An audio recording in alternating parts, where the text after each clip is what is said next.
Hindi sa lahat ng panahon ay malakas tayo. May mga pagkakataong tinatamaan tayo ng pagod, panghihina at kalungkutan.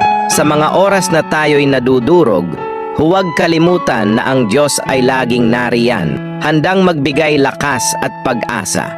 Ang tunay na lakas ay hindi laging nagmumula sa ating sarili, kundi sa pagtanggap ng kanyang tulong at gabay. Sa kanyang pagmamahal, muling babangon tayo at malalampasan ng lahat ng pagsubok.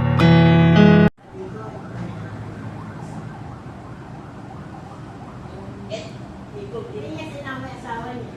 Magkailangan kasi lang ano eh, parang sorbe, nagmamatay. So, okay sa Bicol. Gregales, Sorsogon. Pero hindi na sinama talaga ng Ay, Bicol. magkailangan susunod pa rin. Kasi nagkakaroon sila kasama ko tayo, nabubak, kailangan na natin. Pwede na ako lumaki doon.